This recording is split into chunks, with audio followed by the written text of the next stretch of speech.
संभल के खग्गूसराय में मिले शिव मंदिर और कुएं की कार्बन डेटिंग के लिए भारतीय पुरातत्व सर्वेक्षण एएसआई की टीम ने नमूने लिए हैं। बता दें कि कार्बन डेटिंग का नाम अक्सर किसी पुरातत्व खोज में आता रहता है। दुनिया में पहली बार कार्बन डेटिंग का उपयोग ब्रिटेन के स्टोनहेंज में हुआ था।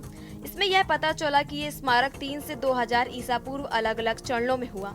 रेडियो कार्बन डेटिंग के दौरान उन सारी चीजों की जांच हुई जो वहां मिले थे। इससे उसके बनने के समय का अंदाजा हुआ। इसके बाद से कार्बन डेटिंग होने लगी। आपको बता दें कि भारतीय पुरातत्व विभाग ने भी इस पर काफी काम किया और हजारों साल पुरानी हड़प्पा और मोहनजोदड़ो की सभ्यता को भी खोज निकाला। लेकिन कार्बन डेटिंग पर तब खूब चर्चा हुई जब राम मंदिर विवाद में इसका काम सामने आया। पुरातत्व विभाग के सर्वे में पता लगा कि वहां मस्जिद से पहले मंदिर का स्ट्रक्चर था। साथ ही लगभग 3000 साल पुराना इतिहास भी बता दिया। सर्वोच्च न्यायालय ने राम जन्मभूमि पर फैसला सुनाते हुए पुरातत्व विभाग की रिपोर्ट का भी जिक्र किया था। फिर ज्ञानवापी में भी इस प्रोसेस को अपनाने की बात हुई थी, लेकिन सुप्रीम कोर्ट ने इस पर रोक लगा दी। अब संभल मामले में एक बार फिर कार्बन डेटिंग की एंट्री हो चुकी। क्या है कार्बन डेटिंग, कैसे करती है काम, कोई कल्चर या उससे जुड़ी चीज कितनी पुरानी है, इसका पता लगाने के लिए खुदाई में मिली चीजों की जांच की जाती है।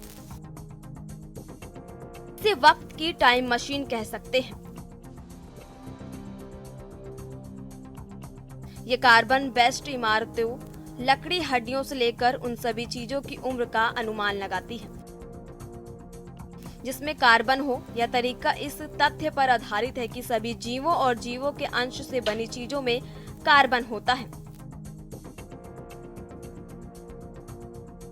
इसी कार्बन के आधार पर उस चीज की उम्र निकाली जाती है। हम सब में कार्बन होता है। ये दो तरह का कार्बन है, कार्बन 12 और कार्बन 14। जब तक कोई जिंदा है उसके शरीर में दोनों ही तरह के कार्बन का बैलेंस रहता है। एक इंसान की मौत हो जाए या पेड़ सूख जाए तो उसमें कार्बन 14 भी खत्म हो जाता है। कार्बन 12 तब भी बना रहता है।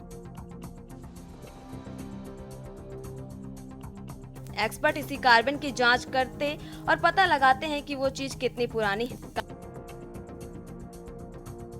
कार्बन 14 के खत्म होने की रफ्तार से भी समय का पता लगता है।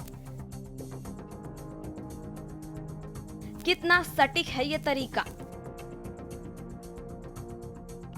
कार्बन डेटिंग लगभग 50,000 साल पुरानी चीजों के लिए सही अनुमान लगा पाता है, लेकिन इसके बाद ये अनुमान हल्का पड़ता जाता है। एक बात और है, डेटिंग की ये तकनीक केवल जिंदा चीजों जैसे पेड़ की लकड़ी, कागज, हड्डियों पर काम करती है। धातु या पत्थर जैसी चीजों के बारे में ये कमजोर अनुमान दे पाती है। बहरहाल अब सवाल आता है कि मंदिर या कुएं की कार्बन डेटिंग कैसे हो सकती है, वो भी मृत है। इसके लिए एक खास तरीका अपनाया जाता है जो इनडायरेक्ट है। इमारत के साथ कोई कार्बनिक चीज जैसे मरे हुए कीड़े, पौधे फंसे होंगे तो उनमें भी पता लगाया जा सकता है कि फला चीज कितनी पुरानी है। कार्बन डेटिंग के अलावा और कौन तरीके? थर्मोल्यूमिनेसेंस डेटिंग से पत्थर, मिट्टी और क्रिस्टल की उम्र पता लगाती है।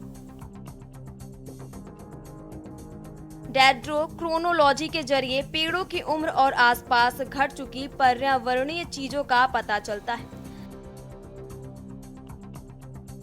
थर्मोल्यूमिनेसेंस और आर्टिफिशियल इंस्ट्रूमेंटेड ल्यूमिनेसेंस डेटिंग उन पर काम करते हैं जो सूरज के कॉन्ट्रैक्ट में काम आए हों।